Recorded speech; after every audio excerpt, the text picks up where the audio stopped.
welcome everyone to, I guess this is week 4 of the Summer Smasher speaker series for Oceanside Chat.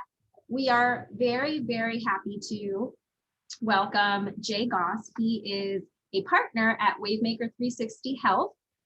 He has he's investing in the early stage healthcare technology space for startups. And so Jay, please take it away and introduce yourself at length. Thank you so much for joining us today. Well, thank you. It's great to be here. I just scanned down. I think I recognize some of the names. I think some of you must be in the early stage world or the healthcare world, because I'm pretty sure I recognize some names. Anyway, thank you for having me. So I am one of the general partners and founders of what is a venture capital fund firm here in Los Angeles called Wavemaker 360 Health. I changed my background here for this particular Zoom call, as the background implies. I went back and got my MBA from USC in '96, graduated in '98, and I think I had the great fortune, really misfortune, of being, I think, the last class or one of the last few classes that were in the old buildings. So I spent a lot of my time going downstairs in classrooms that were subterranean and didn't have the same beautiful experience I would have had I been on campus just a little bit later and gotten to be in fancier classrooms. I actually went to all 3 schools in LA. People usually pause when I say that, because that usually means USC for a stint, and I did my graduate work at USC. I did my undergraduate work across town at UCLA, and then the 3rd school, which maybe I'm most proud of, is I came out of LA Unified. So I K through 12 inside various character building environments inside LA Unified, and some combination of LA Unified plus UCLA plus USC made me who I am today. We launched our fund. I'll give you just a quick background on what Wavemaker 360 Health is today. In fact, I'll give you a little bit of a visual here on this. We launched our fund,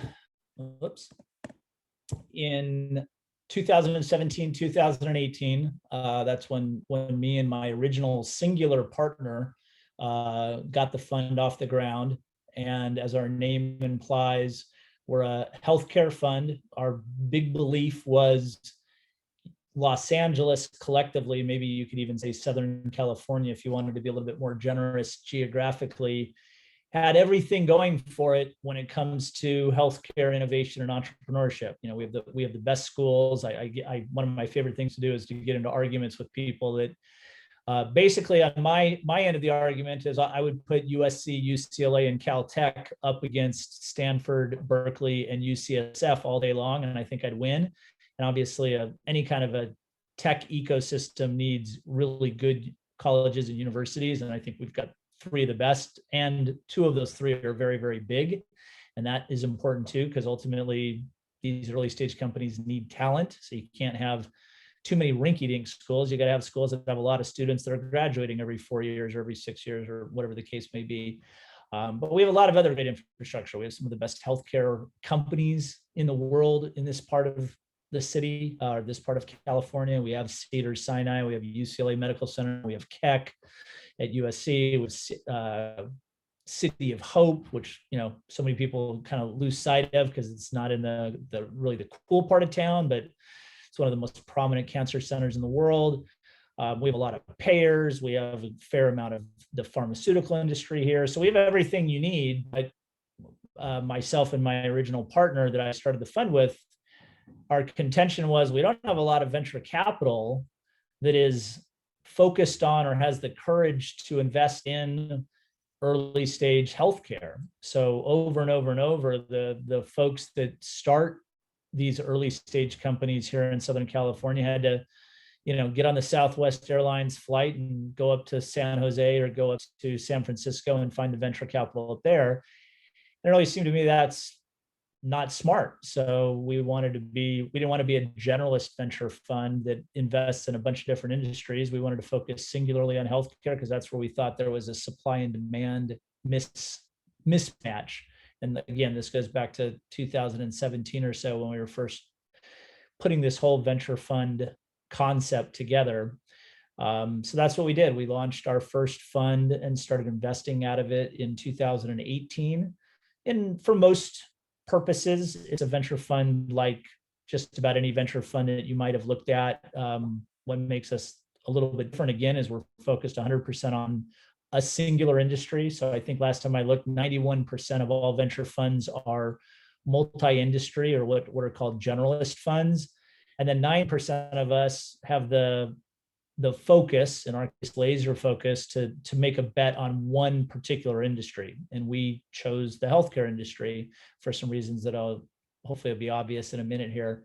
But we also think that by focusing on one industry, we can do a better job investing. If you're investing in electric scooters on Monday and self-driving cars on Tuesday and Snapchat on Wednesday, and maybe you dabble in healthcare on Thursday, and on Friday you're doing fintech or crypto, you're not really becoming a master of any one industry. You're kind of a jack of all trades, which isn't necessarily terrible, but if you're trying to make smart investment decisions, it always seemed to us you ought to focus on a singular industry. So we like being part of the 9% club and not the 91% club. And then within that 9%, only 20% or so are focused on healthcare. So that's what we do. We focus on healthcare, which for us is health tech, digital health, marketplace businesses. We do medical device, we do pharma tech, and we do telehealth, and a little bit in science too.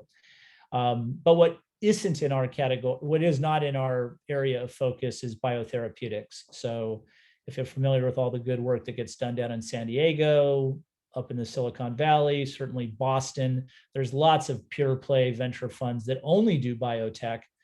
And we just said, let's leave that particular investment activity to those science-oriented funds, and let's do everything else under the healthcare umbrella. So that's what we became. We launched our first fund in 2018. We ended up, I can talk in the past tense now because fund one is come and gone. We ended up investing in 32 companies. So the investors of our fund have a small equity stake in 32 different early stage healthcare companies. And then last summer, we stood up fund number two, and the investors, that story hasn't finished yet. That story will take 2 or 3 more years to come to fruition, but that fund will end up investing in about 50 early stage healthcare companies. Again, no biotech. So that's a quick summary of the past and the present and the future of Wavemaker 360 Health. We invest at the seed stage, which means we're easiest way to describe the stage of investment that we focus on or specialize in is what we aren't. We don't really invest in concepts. So if a few founders are just getting out of school or in a hospital or a laboratory somewhere and have an idea for a business or a product, technology, service, that's too early for us. And at the other end of the spectrum, if a company's already got $5 or $10 million of revenue, as great as they might look on paper, that's too late for us. They're too expensive from a valuation standpoint. We're looking to get involved with companies that have valuations on either side of $5 million is perfect. And because of the general inflation that's going on with companies, because there's so much supply of capital right now, if any of you are in the startup world, I'll remind you, if you don't know this, it's a very good time to be raising capital because there's frankly more supply of capital than there are good companies to invest in, and valuations are going up and up. So we've actually started to invest in the companies that are well north of $10 million, between $10 and $20 million. And that's becoming more and more comfortable for us out of necessity, because that's just where companies are these days. The last thing I'll say before taking a breath and maybe a drink of water is our real differentiation in the market of venture capital, aside from having this healthcare focus, is that my investors, which are called limited partners in a venture fund, my investors are almost all healthcare people. So at this point, we have about 200 investors and growing between our first fund and our second fund. And about 2/3 of those men and women and companies are healthcare, men and women that have big jobs in the US healthcare system and companies that are healthcare organizations. And that just ends up being a really good strategy if and only if you're focused on that particular industry, and we are. So these men and women are supremely helpful to us in three basic ways. We learn about early stage companies because of them. Remember, the core, operationally, the core thing an early stage venture capital fund has to be good at is finding early stage healthcare companies that are looking for capital in the first place. And these companies are usually so young, they're not well known. I can't just Google a list of seed stage healthcare companies in Los Angeles and then just reach out and talk to them. And that's what I would be able to do if I was doing later stage venture capital, but we have to go and find these companies. A lot of them are in stealth mode. A lot of them are flying under the radar. So we have to work our butts off to find these early stage companies in the first place. Doesn't mean we'll invest in all of them, but we want to know they exist, and we want to have a look at them so that if we do decide to invest, we can invest. So having all these men and women, about 135 of them, that are inside the US healthcare system in all different ways. Some of them are in academic medical centers, some of them are in hospitals and health systems, some of them are on the post-acute side, some of them are on the insurance payer side, some of them are in the federal government. But they're movers and shakers of the US healthcare system, and they become our eyes and ears.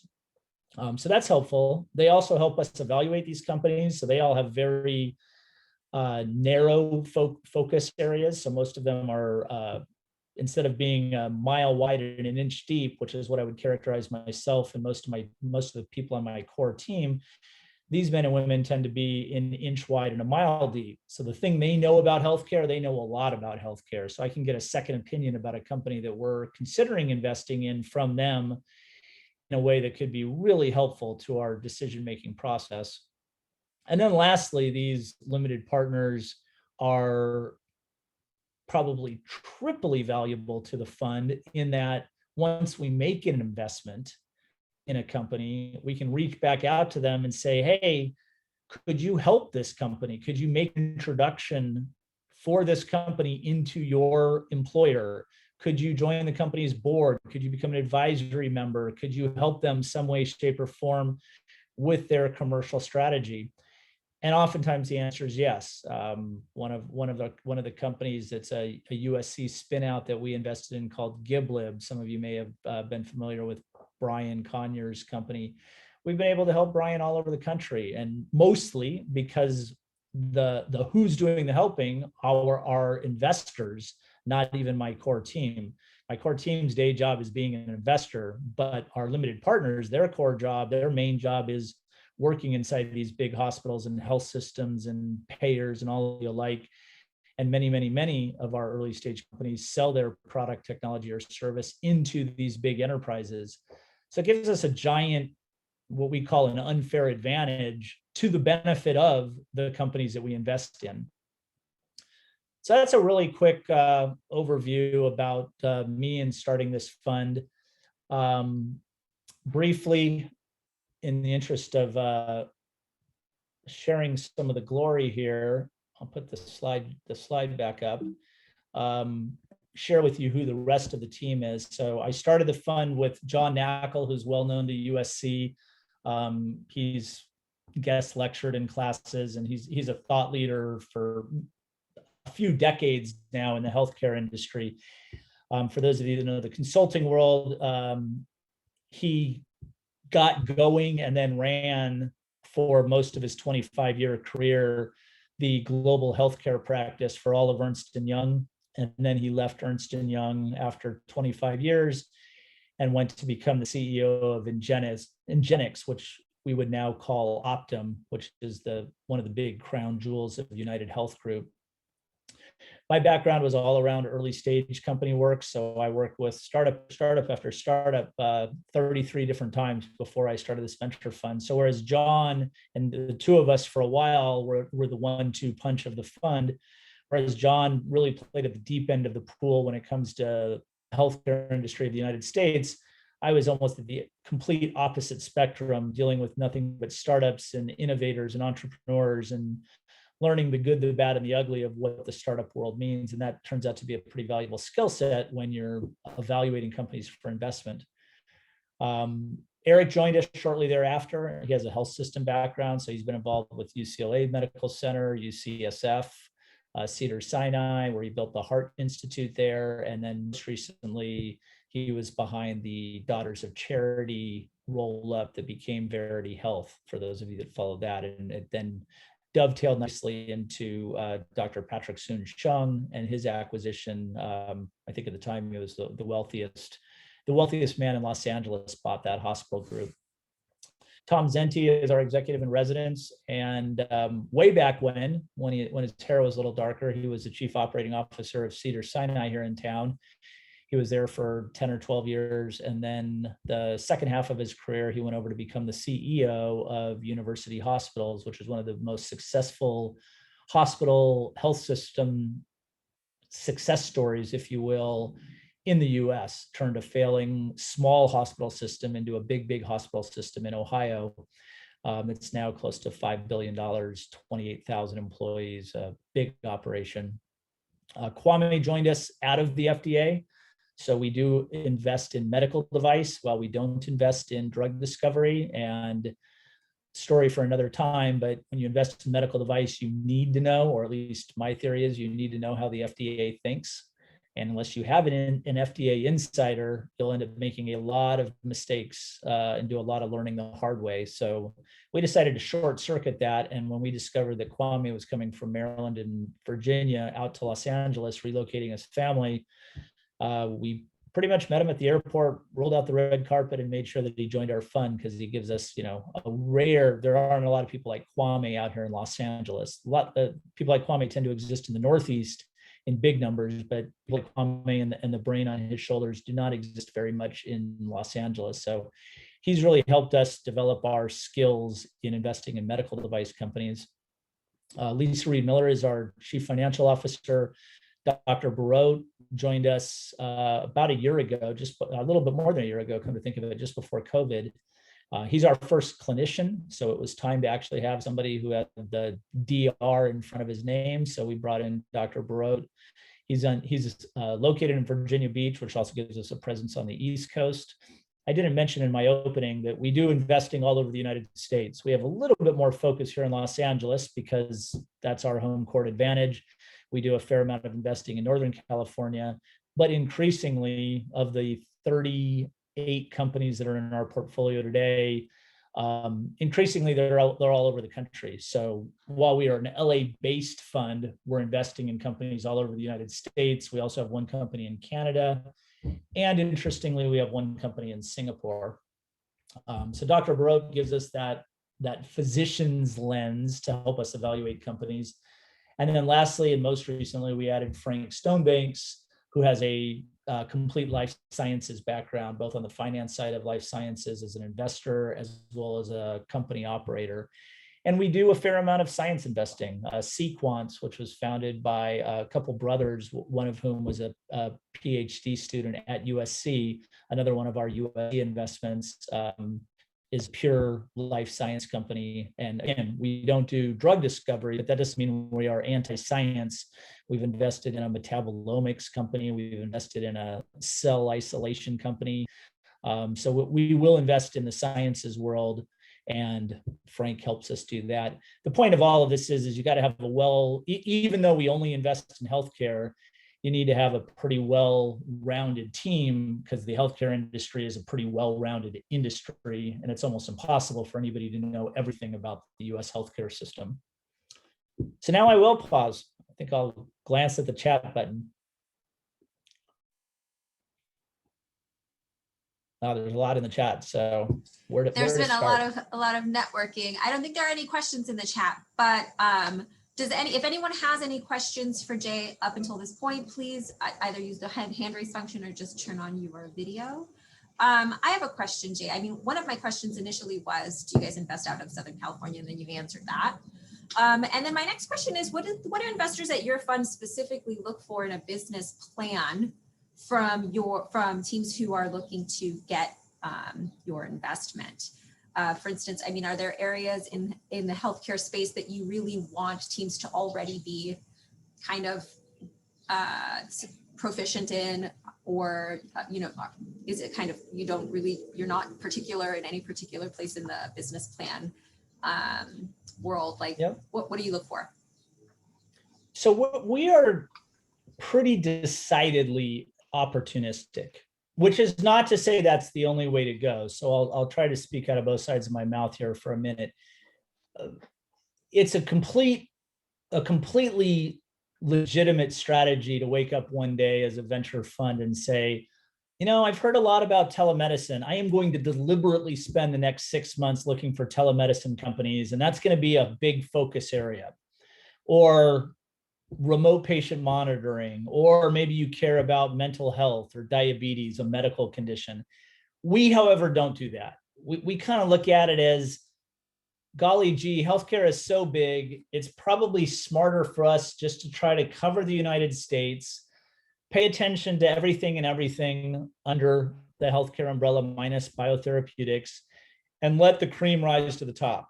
So we can go a month where we'll invest in 2 telehealth companies, and that's okay. And then we might not invest in another telehealth company for another year. So we're not trying to outthink the U.S. healthcare system. And maybe it's just because we don't think we're smart enough. We just would rather be opportunistic.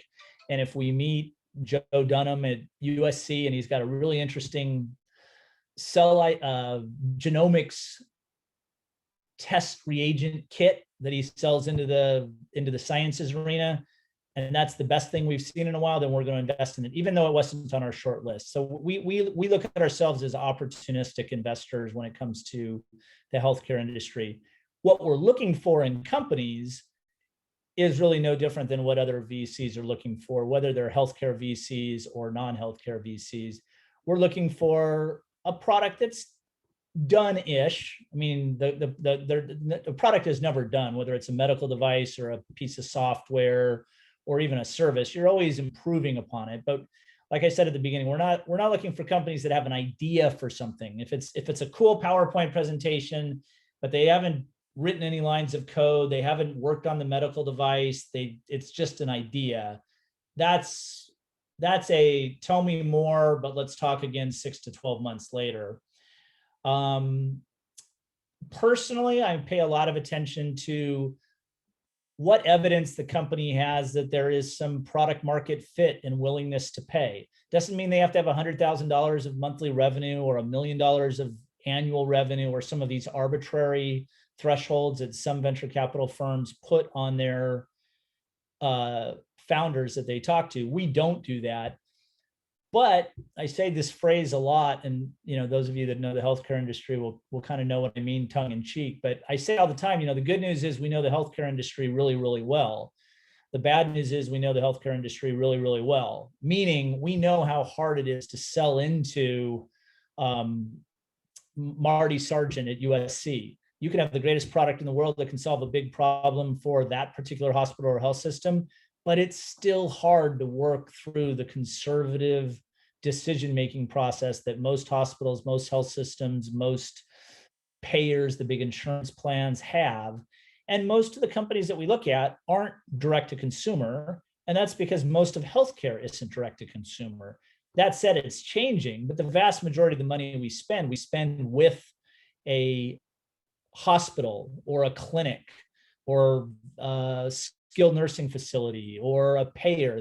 So therefore, most of the companies that we invest in have a B2B business model. It's not a requirement, and we have invested in B2C companies, but you have to have a game plan for how you're going to crack into your particular B in that B2B. And then, as cliche as it sounds, I will just double click on the cliche because it's a cliche because it's true. Especially when you're investing at the early stage, we're really investing in the team. Probably all of you that are entrepreneurs, those of you that may have raised some money from angel investors or friends and family, or maybe even other venture capitalists, you hear this feedback all the time, but take it as gospel, because it's absolutely what we're looking for is a team of, whether it's a one man or woman team, or there's 3 or 4 or 5 founders that have come together to get the business off the ground, it's really hard to get the business off the ground. There's going to be a lot of really tough days and weeks and probably even months.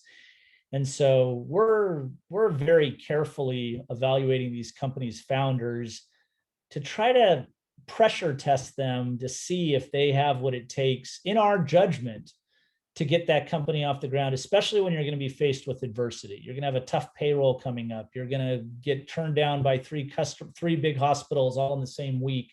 You're going to have to change your business model, or a competitor is going to come out of nowhere and force you to change. If entrepreneurship was easy, everybody would do it, because there's clearly a lot of perks compared to working in big corporate America. But it's the opposite of the perks that make entrepreneurship a little bit of a crazy person's game. So we're looking for really interesting, compelling, crazy people to invest in.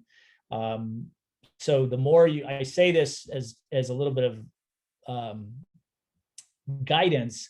If you are an early stage company, if you are now looking to raise capital, or you anticipate raising capital in the foreseeable future, keep in mind that you want to be able to do things that give that venture capitalist or angel investor or strategic investor a little bit of insight into who you are, your character, your resilience, your trustworthiness, your just desire to run through walls, because that's what we're looking for, because it's going to be hard, and we're putting up a lot of money and don't have a lot of control over it once we put the money in. Remember, the VC puts the money into the company, and although we're there in the background, and although we're there to be supportive, we're not operating the company. So we really have to make sure we invest in a great team of people that have what it takes to get this to defeat the odds and turn the company into not just a success story, but a really big success story, so that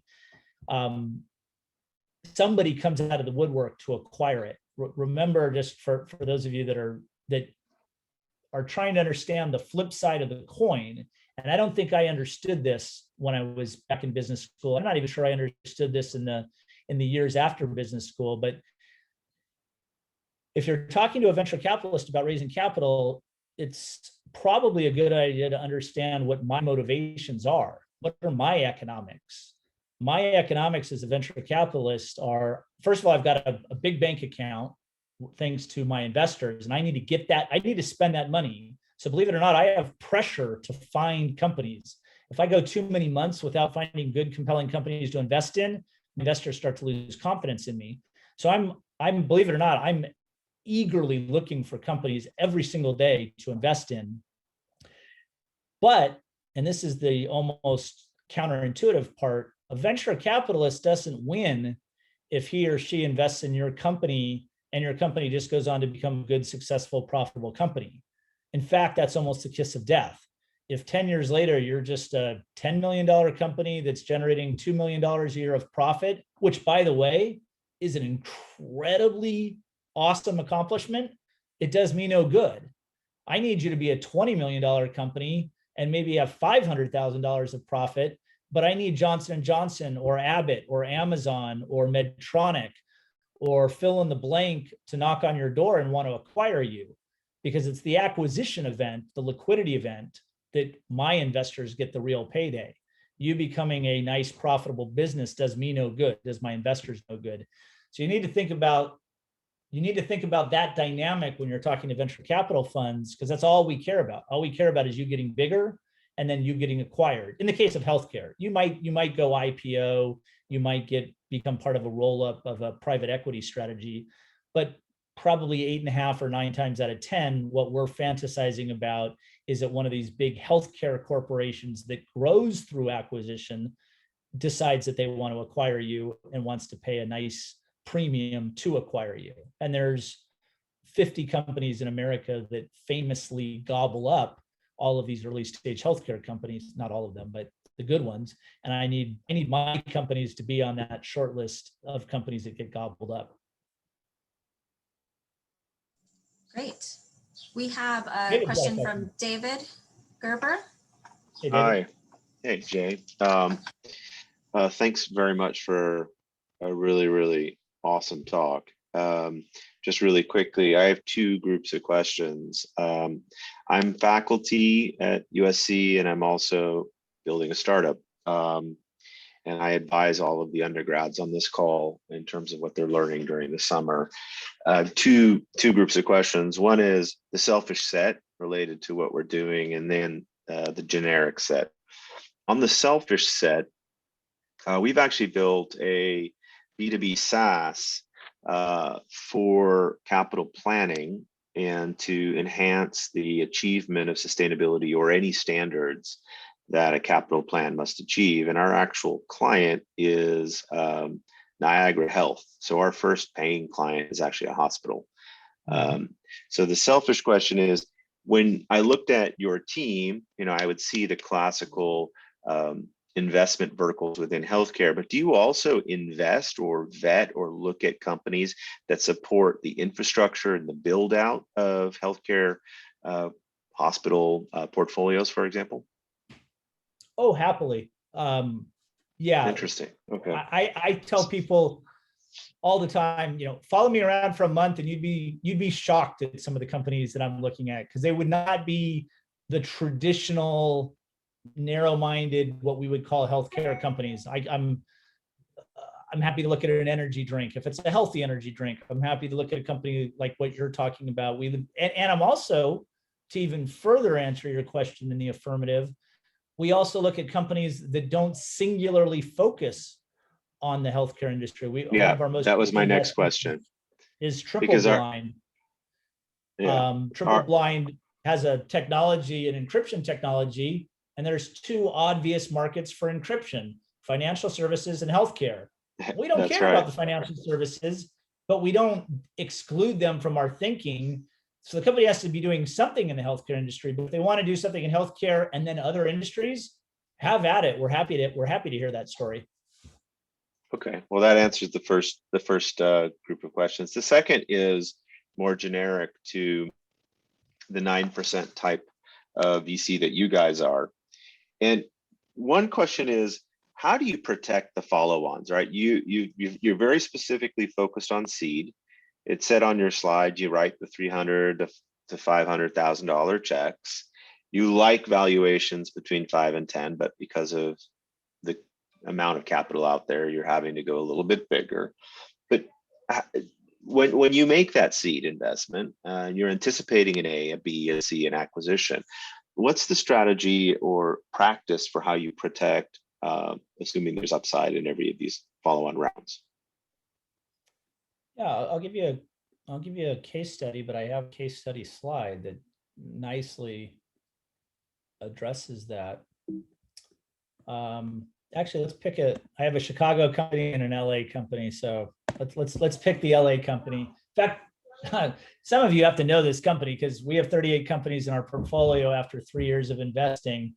And I make that point just as an aside to say we've got to be one of the most active healthcare investors in the United States, because nobody's doing a company a month other than maybe Startup Health. And full disclosure, I'm not related to the Gerber on the slide, but I get that question all the time. Well, that would make this a really fun conversation if you were, but we are a 2-check strategy, which is the foundation of your question. We care about the first check that we write into a company, but that's our front row seat, right? We got to know the company, we did due diligence, we fell in love. But it's a small round by definition that we're getting involved with. It's usually somewhere between a $1 and $5 million seed stage round. So it's not a big round. It doesn't make sense to write a big check. And quite candidly, if you're going to make a mistake, make a $200,000 mistake. Don't make a $2 million mistake, right? And you're going to make more mistakes the earlier you invest. So our business model is think about writing a small check. We wrote this small check to Ready Set Food, which is very easy to understand technology, if you will. They're bucking the trend on how to help babies turn into kids that don't have food allergies. For the longest time, it was keep your baby away from egg, keep your baby away from nut, keep your baby away from milk. Turns out you need to be introducing egg, nut, and milk to the baby. except the baby can't eat egg, nut, and milk. They don't have teeth. So how do you solve for that? You introduce a powder into the breast milk or the baby formula, which is why those companies on the right are so interested in Ready Set Food, many of whom we've introduced them to. Ready Set Food starts to take off. They get on Shark Tank. They actually make air, because remember, being on Shark Tank and being on Shark Tank means two different things.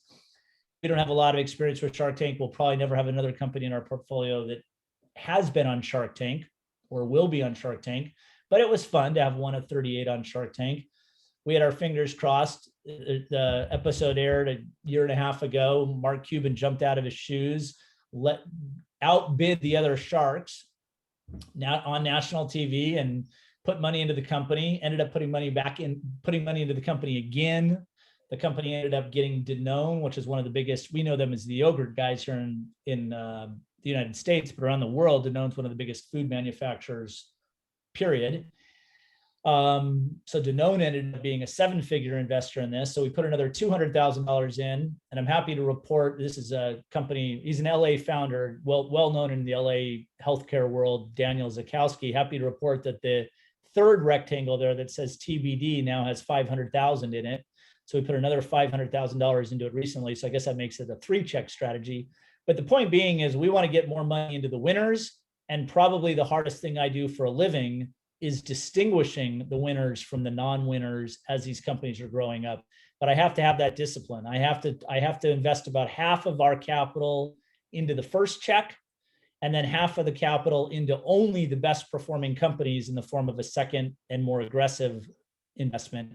So insofar as Grace, yeah, go ahead. Sorry, and are you leading in these first checks, or are you syndicating? I mean, you're always syndicating, but are you looking to lead in that first check, or do you care? The latter. Well, I guess I won't say I don't care, but we're agnostic. We lead, we co-lead, and we don't lead. But most of the time, and this goes back to the benefit of being a sector fund, we almost always get what we want. Even if we're a small investor, we ask for a side letter for pro rata rights.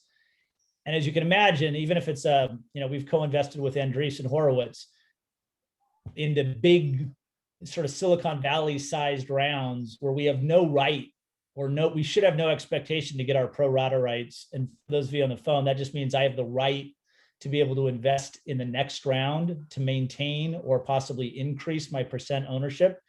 And if you don't have that right, then the company may or may not take your money in the future, which means you may get diluted down. You don't want to get diluted down, especially if you're bullish on the company. But nobody says no to us, and it's not an arrogance thing. It's just we're usually the one investor on the cap table that's completely focused on healthcare. So they want to give us what we want because we help them attract non-healthcare venture capital. As soon as we're an investor, other investors come out of the woodwork and say, oh, Wavemaker 360 Health thinks Ready Set Food is a good company, therefore it must be. And by the way, I don't think we deserve that reputation, but that's the reputation we tend to have as a rare seed stage healthcare specialist. Gotcha. Next question from me is, and I just have two more, but one is this question of safe versus convertible. I ask this of almost all of the speakers, I have to tell you, because I'm really trying to gauge. Do you care? How do you evaluate whether it's a safe note or a convertible note from your perspective? Yeah, bad answer for me coming up, but don't care. About a third of our investments are price rounds, about a third of our investments are convertible notes, and about a third of our investments are safes. I've sat through the lectures and I've had lots of beers and glasses of wine with VCs that really care and have an opinion about one versus the other. I haven't convinced myself at our stage of investing that it really makes that much of a difference. So we simply have the don't care answer. And I'm not sure I'm not sure it's the right answer, by the way, but that's how we feel. Interesting. No, that's actually very helpful for us. Last question. You talk a lot about team at the end, and given the stage that you guys focus on, obviously that's really important. So it's sort of, what is your process for due diligence on the team? I've heard FBI background checks to, dinners and Woodside. But maybe you could elaborate a little bit on that. Well, that is our spectrum. We do background checks. We actually implemented background checks during COVID because we felt like we were evaluating the team with one arm tied behind our back because we didn't get as much face time, especially during the heat of battle of the pandemic when people were flying around or willing to meet in person, and yet we were still investing at the same rate. So I don't know, just to be able to sleep better at night, we started doing background checks. I don't think they're FBI grade background checks, but we check that box. But your question is, what I like about your question, even though I think I have a really lousy answer, is that the founders need to think about that. The entrepreneurs looking for capital need to think about that. How can you help me get to know you? For a while, I'll give you a COVID example of something that I was offering to companies that were looking for funding, because they too were in COVID mode, which meant they were working virtually. And for several of the companies I was looking at, I would ask them, hey, when do you do your week? Most of these companies do some kind of a weekly stand-up or a weekly staff meeting where all hands on deck to get a 30 or 60-minute update on what's going on with the company. I know all the companies that I ran, all these early stage companies that I ran, we always had some kind of a weekly Yep, we do that. And now it's by Zoom. So, hey, here's an idea. If I'm trying to get you, and assuming you're a likable person, give me more access to you. Invite me to that Zoom staff meeting. We invested in an LA company called Arcuity. I can still remember to this day. The founder was it was a little bit larger team. I think he probably had about 30 people on his team. And he was holding court on Zoom. And I saw, and by the way, there's no way he could have choreographed it that well. He could have gotten 30 people to feed him just the right information at the right time to make himself look good. So he just let me into his organization very organically, and I watched a 45-minute Zoom team meeting. But it's hard, whether it's in COVID and by Zoom or it's out of COVID and meeting with people in the physical world again. It's a hard thing to do. So why I say I like your question is, for anybody on this phone that's doing a startup and is going to eventually raise capital, realize that this isn't a J thing. This is darn near every angel investor, every venture capitalist, every corporate investor, strategic investor. We all live and die by this mantra, especially at the seed stage when there's nothing else to go on. You don't have any financial statements for me to analyze. You haven't been in business, generating sales for 10 years. There's nothing technical that I can get my hands on. So a lot of it just becomes, what can you do to give me access? I'm not saying, invite me to your wedding or your kid's bar mitzvah, but anything you can do to help me get comfortable with who you are as a person. And I'll give you a negative example too. It's amazing to me how often entrepreneurs get onto my calendar, which is, one of the hardest things to do is to get onto the calendar of a general partner of a venture fund. So if you get on my calendar and we set up a Zoom call and you go off video, like, oh my God, I just want to shake you and say, what are you thinking? We can't get together in person, but at least let me read your body language. At least let me get a little bit of a feel of your personality. I'm going to make a judgment call. And if I'm looking at a black box for 45 minutes while you're giving me your pitch, you just blew a golden opportunity. And I bet 50 entrepreneurs did that to me during COVID, where they went black box during a conversation with a general partner of a venture fund. I mean, do not do that. That's one really easy piece of advice. Be on video, brush your hair, be dynamic, let me get to know you. Every VC says the same thing. Jay, just want to say thank you one more time. Awesome, really appreciate it. Question. And nice to meet you. Likewise. Great. So brush your hair, everybody. That's a really important part. That was it. The whole talk came down to brush your hair. Or don't brush your hair and make it really memorable. That works too. I've seen some pretty wacky hairstyles in the entrepreneurial space, let me tell you. It's part of the secret sauce, I'm sure. Okay, so we have a few questions queued up. I have Brian. And then after Brian, we have Alex. Go for it, Brian. Okay, Hey, thanks so Brian.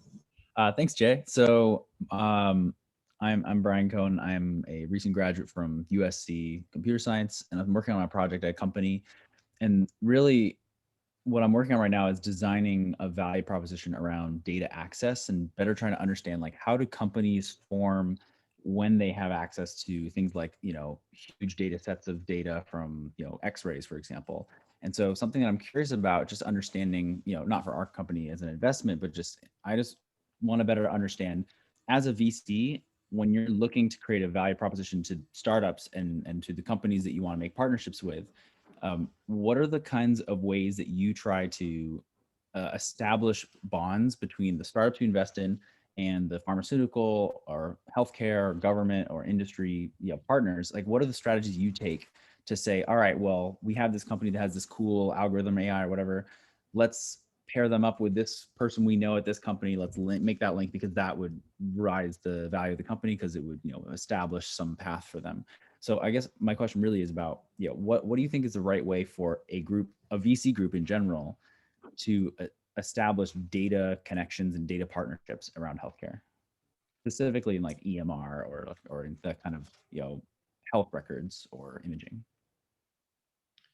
Well, I guess there's a general answer and a specific answer just from the last 5 seconds of your question, but I'll start with the general. And it's something we wrestle with, and we are continuously improving, or at least striving to continuously improve. When we started the fund, we had 34 investors and we had one company, right? So I just sort of had 34 investors in my left hand and one company in my right hand.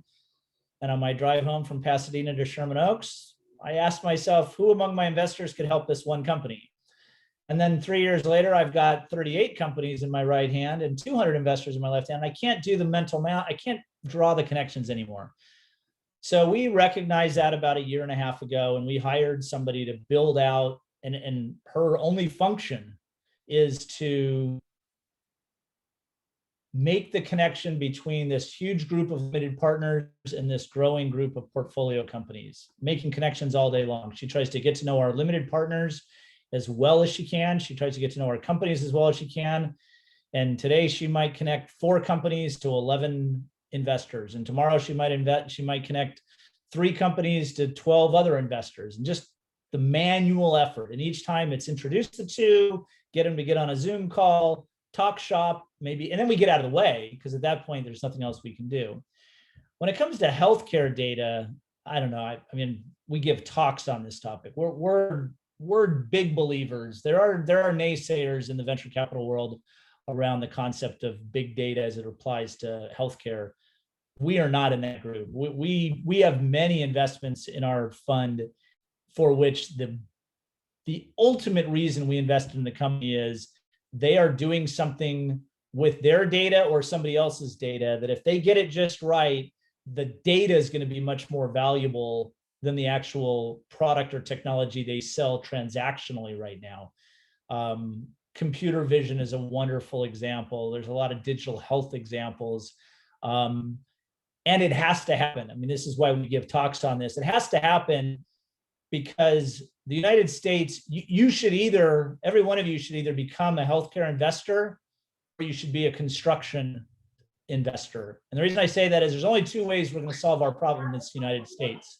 And our problem is the baby boomers are aging. And the baby boomers, the retirees, the elderly people in the country consume, and this isn't unique to the United States, that's where you spend all your money on healthcare. What we've done for the last 50 years is build hospitals. So we've got 5,000 and change hospitals all over the country. If the mayor of Los Angeles or you, Brian, decided tomorrow that we needed 3,000 more beds in Los Angeles, hospitals with a total of 3,000 more beds, which is probably what we need for the next 5 years, you would not be able to build a single hospital. Where would you find earth to build a building that has to be as regulated as a hospital in the city of Los Angeles? So, the Cedars and the UCLAs and the Kecks are going to become more and more important, but we're going to have to find ways to treat our elderly in a way that's less hospital centric. I'm not saying hospitals are going to go away. I'm just saying we need about another 5,000 hospitals over the next 25 years in order to solve the problem, if we want to solve it on the shoulders and backs of hospitals, which means we need data to start learning how to scale. We need data to start letting doctors treat patients without them being within the four walls of the clinic or the hospital. We need eyes and ears on patients. Remote patient monitoring is a perfect example. Data is a huge piece of all of this. We will be able to, a doctor that right now can manage a caseload of 2,000 patients with a little data and a little AI, maybe they can manage a caseload of 20,000 patients, and maybe all 20,000 of them don't need to go to the hospital. And maybe we can start predicting before you're going to have a medical event so that you don't end up in the emergency room in the first place. I mean, it gets a little creepy, but maybe someday I'm going to be able to predict I can predict when you're going to blow out your knee before you blow out your knee, so that you don't blow out your knee, so that you don't need to go to a hospital to have a total knee replacement surgery. Data is going to help us get there. Data solved cancer, or it will be given credit for why we solved cancer in the next 10 years. And we only are getting a handle on cancer now because we have data. You could say the same about dementia. We're doing a much better job collecting data so that those that are studying dementia have something to work with. Got it. So I think you're making the case that the data itself may not be the initial value proposition when the company's small, but having the data on hand and building the pipelines for that eventually can turn into many more things beyond the original approach. And I guess a lot of companies, I think that's true for. The data is not what's ringing the cash register. They're not generating actual revenue right now off of the data, but the thing they're doing collects data, and the data may end up being more valuable than if you know the Flatiron selling to Roche case study, perfect example. Roche doesn't buy Flatiron because they needed a software company. Roche buys Flatiron because of the data that was in that software company's database. Got it. And then when it comes to the end customers, like you think about governments and large scale hospital providers, what do you think? I mean, right now I'm currently working on mostly European data, but I'm interested in learning more about the US market in terms of what do you think are some of the large shifts in payers or large shifts in government, and who are those people? And you mentioned, of course, the data are going to guide those decisions, but who do you think the people are going to be who actually change? Who do you think are some of those key linchpins for that change? Yeah. So I'm about to hit return, just so a quick comment for everybody. I'm putting my email address in case we don't get to all questions, or if any of you want to reach out to me directly, there you go.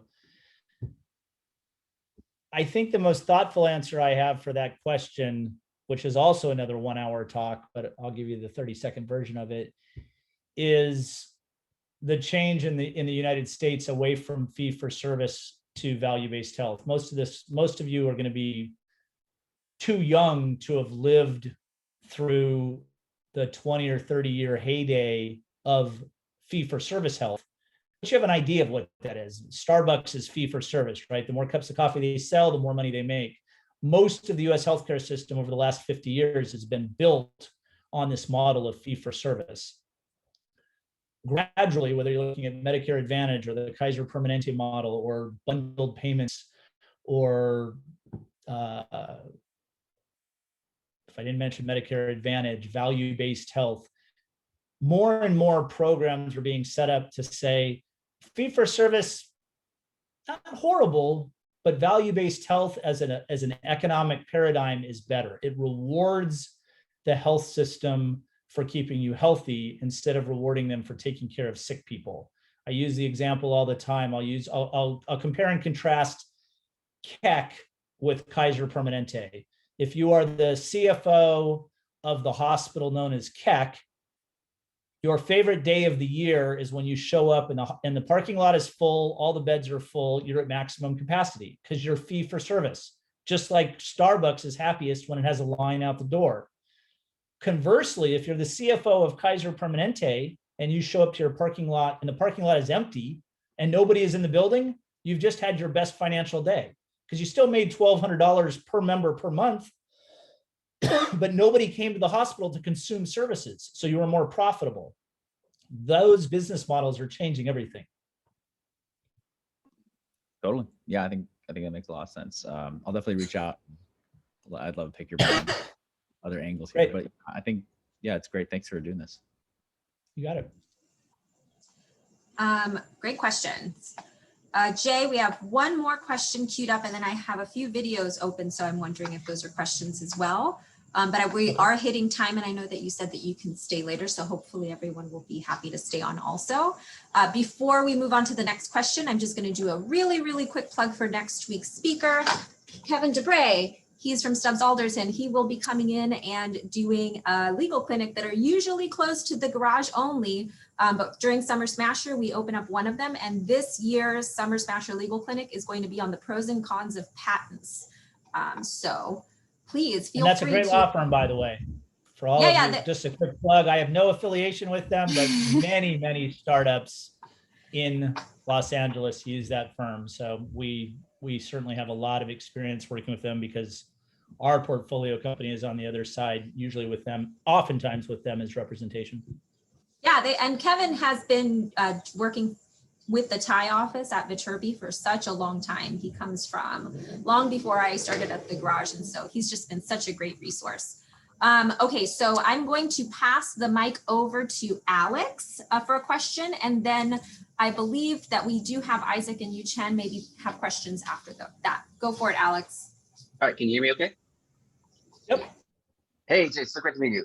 So my name's Alex. I'm the CEO of a company here in Houston, Texas called Starling Medical. We actually got a chance to meet Kwame recently when we won second place at the MedTech Color Pitch competition. Nice. My question centers around this notion of what is the right data set that you think we should be building to get a seed stage investor like yourself really interested? Because we're at this place now where we've won some grants, we won some of these business plan competitions, so we have some cash which we can now build to something. But I guess the question is, we want to make certain that we are building to the right milestones. And so we're a medical device company. And so ours is an indwelling urology product that has a AI telehealth piece to it. And so there's we could build towards chronic data that we could show that the implant is safe and effective with. We could build towards focusing on the AI piece where we are getting data from hospital institutions. But I guess primarily the question is, what is the kind of critical data that you guys like to see to get really interested in a seed stage medical device deal?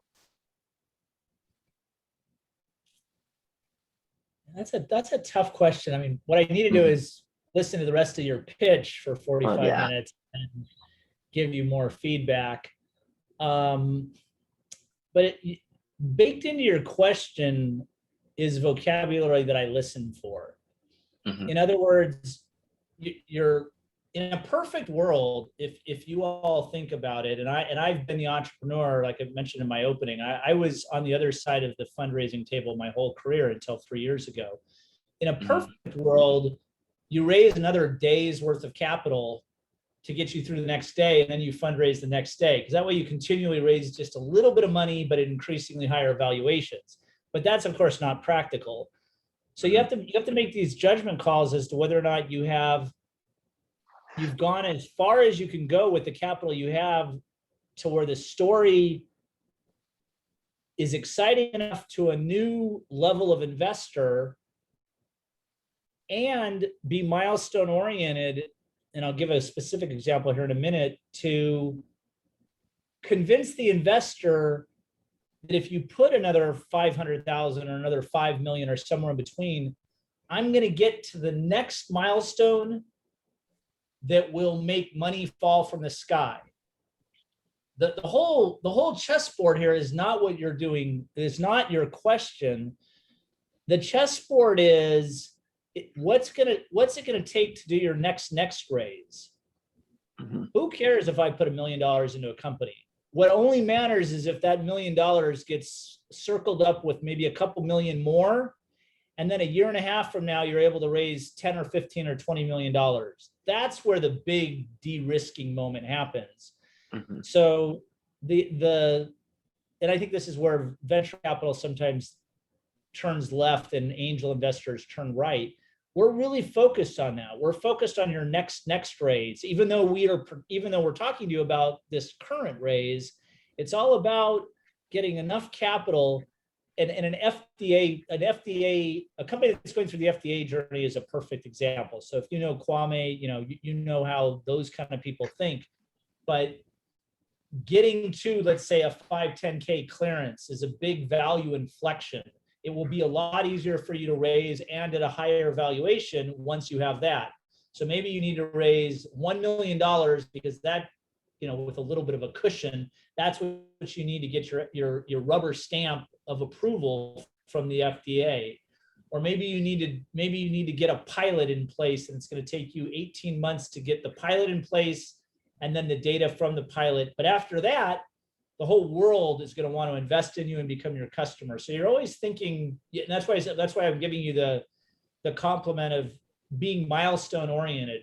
What so many companies do, and I just find it to be, another piece of in the weeds advice. So many people waste a slide of their PowerPoint presentation telling me what they're going to spend the money on.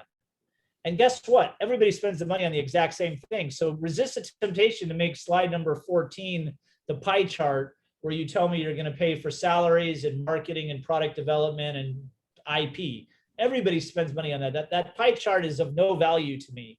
What I really want to know is if you do raise $2 million, let's say it's a $2 million round, what I really want to know is, actually it's two things. I want to know how thoughtful you are on where you will be when you spend the 2 millionth dollar. What will you have to show for it? How many customers, how many lines of code, do you have FDA's blessing? Whatever it is you're trying to do, what will you have accomplished when that 2 millionth dollar got spent? I don't care what you spend on. You go to Dodger game all day long for all I care. What I really care about is where you're going to be, because if I can convince myself, this is the second part of that, if I can convince myself that $2 million will get you that far out of the garage, and getting that far out of the garage makes you very fundable at the Series A level, then I'm going to go along for the ride. If I think you're going to get halfway to where you need to be for a Series A, then that's code for you're going to take a year to raise that Series A. And I want you to raise that Series A in 60 to 90 days, because then you can get back to your job running the company. So my suggestion, my advice in these situations is to think about it the way to think about it using the very vocabulary you used in your question. Be milestone oriented. Okay, thank you. That's really helpful. Great. Okay, so next on the list, we have Isaac Gelman. Go for it, Isaac. Hi, Jay. Thanks so much. Very informative talk. I'm curious as to the shift in your fund's focus from value-based health to more of the disruption side of things.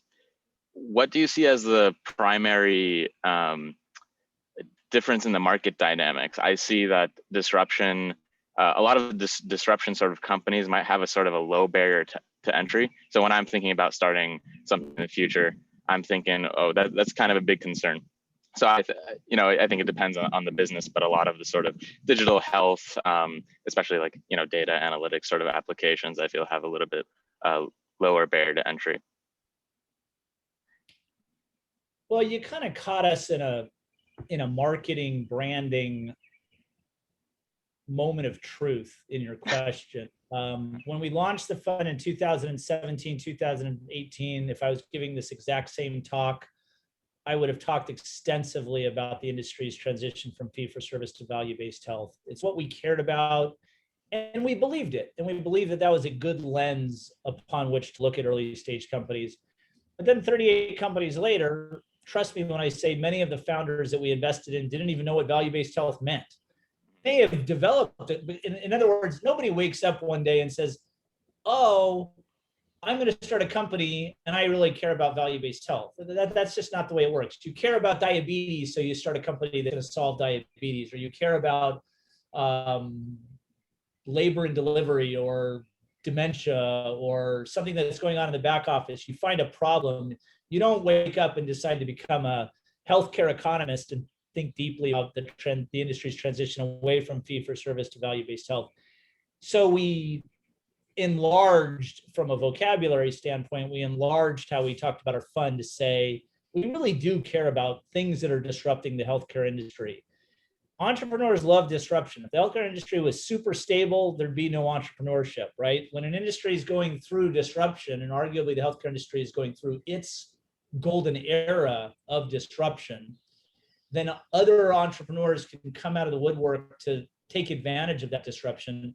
And one of our central beliefs is that the reason I'm confidently saying this is the golden era of healthcare innovation is because I can't see all the faces here, so I'm just going to make some assumptions about how young or old everybody is on the call.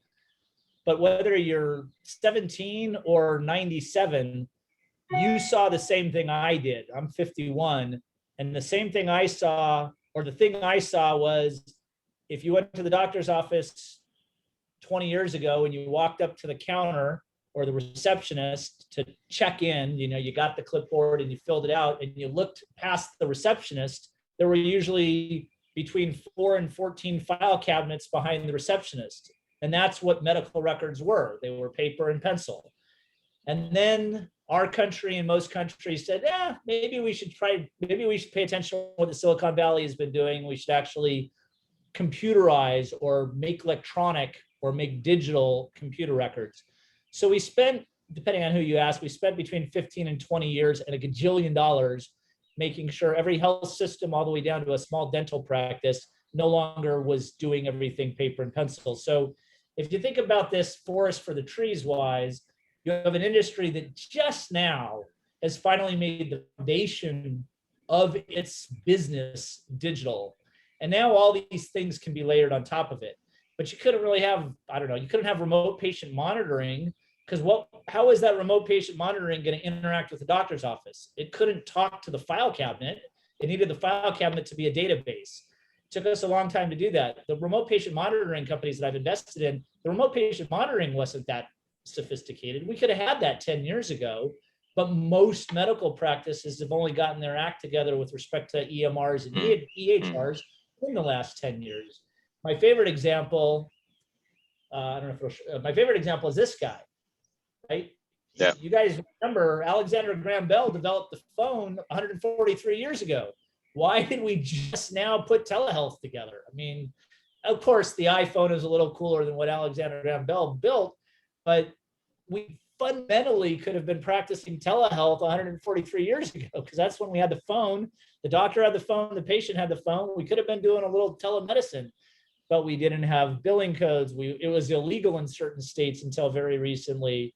We didn't have that digital layer. So how could that, where would that call have then gone? There would have been too much fraud. So we're not to try to sound like a healthcare historian, but we think it's pretty significant that the healthcare industry is now 97% EMR implemented. And the remaining 3% of doctors are probably going to take a long time, but with 97% of all healthcare practices using electronic medical record system of some shape or size or flavor, a lot of stuff can be layered on top of that. That becomes the equivalent of the internet became the foundation for all these cool companies to take advantage of the internet. The internet is to, let's say, e-commerce what EMRs are to all the other digital health and RPM and telehealth companies that are popping up now. I see. Okay, thank you. Another great question from the group. Now we do have one more question queued up, unless David has another question, not sure. So I'm gonna hand it over to Yu-Chen Wang. Okay, great. Yeah, thank you. Hey, this is Yu-Chen. So I actually have two questions. One is probably a little bit more related to what we are doing today, and the other one probably more general. So I'll start with the one a little bit more close to what we're doing. The question is, when we talk to investors or even sometimes, for example, friends, trying to explain what we're doing, we realize that because we're in a niche area in the healthcare, we're focused on the healthcare IoT devices, or sometimes called connected medical devices. We realize there's a lot of concept to be explained. And for example, what are the health IoT devices, right? And then our business model is related to the remote patient monitoring and decentralized clinical trial, and even how complex they are when patients need to get support in these kind of programs. So we realize we spend a big chunk of time actually trying to explain these things to whoever is our audience, right? So what's the best way to do this, right? And some friends suggest maybe you just to narrow down your audience, for example, target an audience group and to people who really know this area. But we sort of also want to get like a broader, feedback from investors. And so shall we just spend a lot of time to talk about this, or just wait until they ask? So what's the best way to do that? Well, you're talking about probably the number one cardinal sin of entrepreneurs. They spend way too much time talking about their product, and then they squeeze in the stuff that I'm also interested about, not more interested about, but also interested about, which is the business model and the IP and the things above and beyond just the product that they're so obviously in love with. And I want you to be in love with your product. But I think what I would say to you in general is, what is the objective of the meeting? If you're coming to my office in Pasadena, you're going to get 40 minutes. The objective of the meeting is not to walk out with a check. The objective of the meeting is to get the next meeting. Yep. Now, if we're talking for the fourth time, you're trying to close me, but you're not closing me in one meeting. No, you're just never going to happen. You're not closing any venture capitalists in one meeting. So at some point, once you get me oriented to the problem in the healthcare system that you solve, and then how you solve it, but give me the 5-minute story of that, not the 30-minute story. We'll get back to it in the second meeting, the third meeting. You'll give me a demo. You'll give me some market studies. You'll impress upon me all that stuff that probably doesn't need to be in the first meeting. But the goal of the first meeting is to get to the second meeting. And by understanding that, and this is the finer point I want to make. By understanding that, I'm going to type this in. You got to do those 3 things. And I have to know that you can run your business. You would assume that I would want to know that. I got to know that you can recruit people, but I also have to know that you can fundraise. Because my $500,000 check, without being surrounded with other checks, is going to make me way too nervous, and it's not going to do you any good. I need to know that you have what it takes to raise now. And we were talking about 15 minutes ago. I need to know that in a year and a half, you have that. You're going to go from the junior varsity to the varsity. And in a way, I'm the junior varsity. I hate to say it. I'm just a seed stage investor that writes a relatively small check.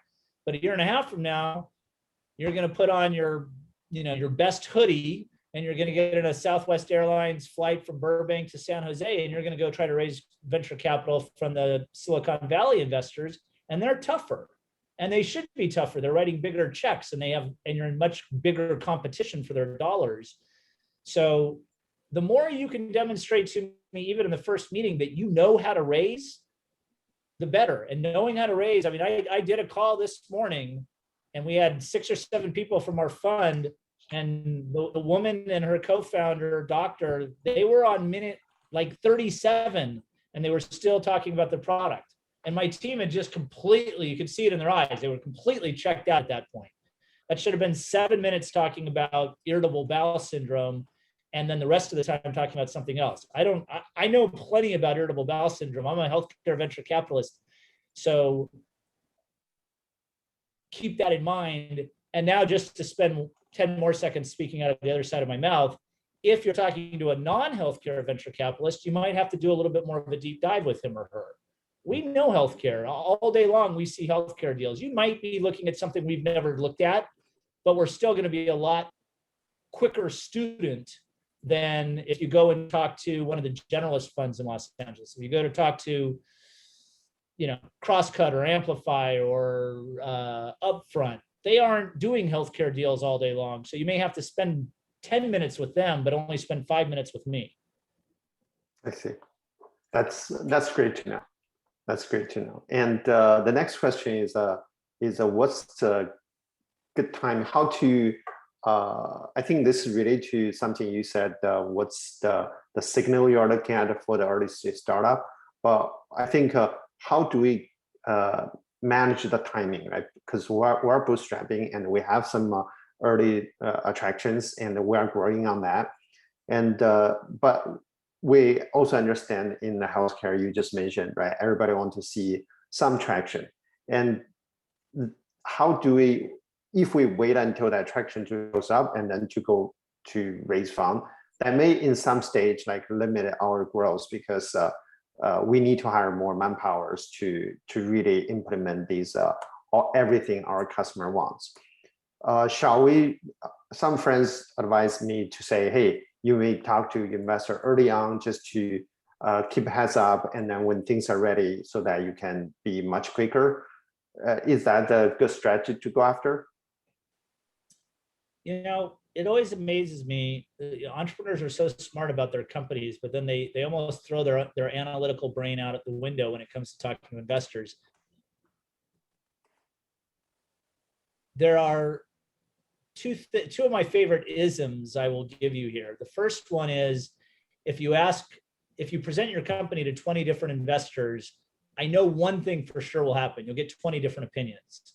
So there is no one size fits all. We all have our different criteria. We all say sort of the same things on our website. We use the same blah, blah, blah. But at the end of the day, some of my colleagues say they do medical device investing, but they really don't like medical device investing. Or maybe they're really excited about telemedicine this month, but next month they're really excited about mental health. You never know that. So talk to investors. You'll start to get a feel. You'll start to see some pattern recognition. You'll start to use that analytical side of your head that's probably very helpful to your company. And you'll start to see that when you talk to investors. But have 15 or 20 conversations. You'll be too early for some, you'll be too late for others, but you'll start to get a feel for it.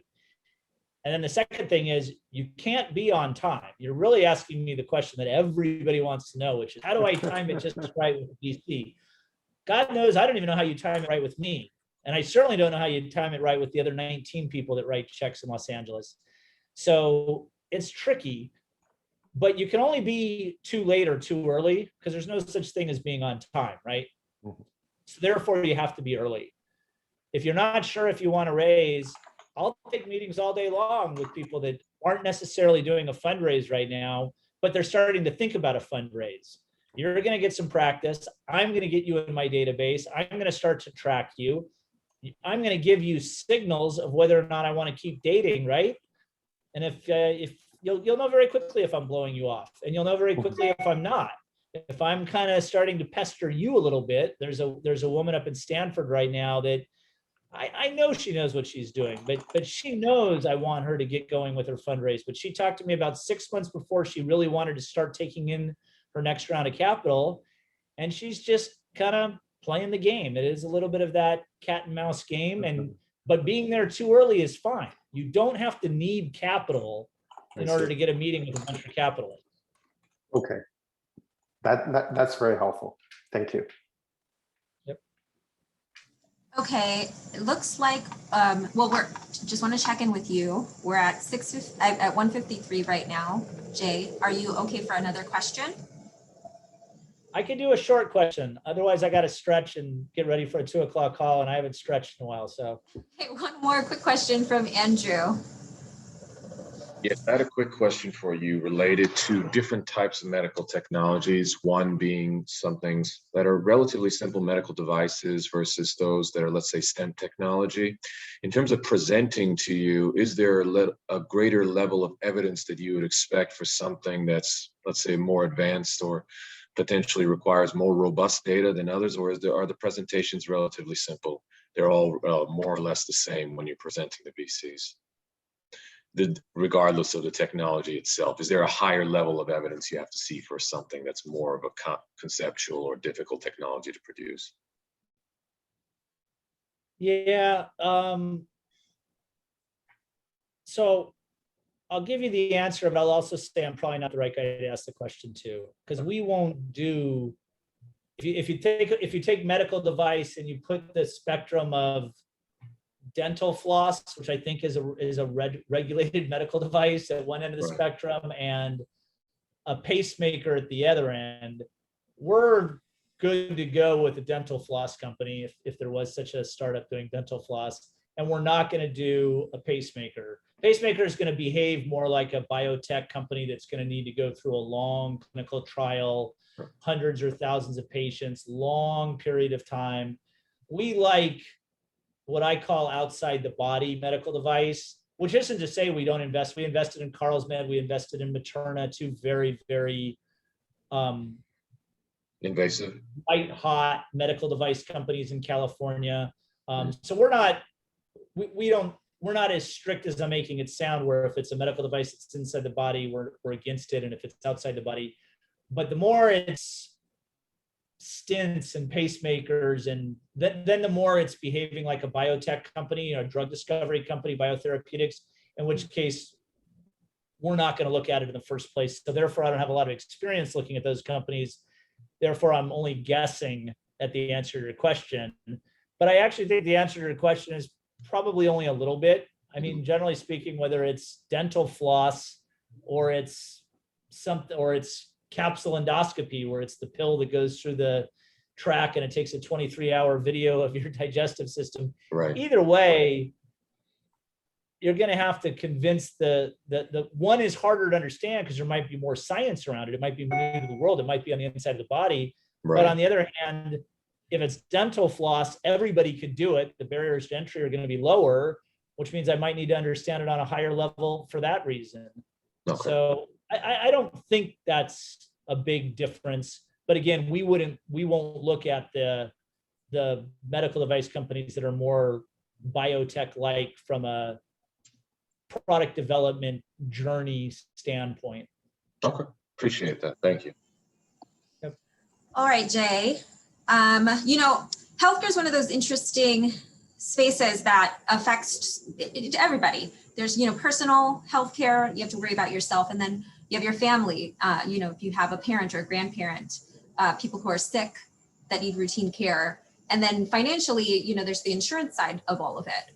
And if you're a business, providing healthcare insurance, and not to mention all of the challenges of centralized data for both of those sides, the financial and the medical data side. So there's so much space to kind of solve problems and innovate when it comes to healthcare in all of these different ways for all of these different types of customers and consumers. I'm just wondering if, before you go, what kind of practical advice you can give to someone who's just looking into it, you know, someone who's thinking about entering innovation, technology style innovation in the healthcare space. Wow, that's a good big question.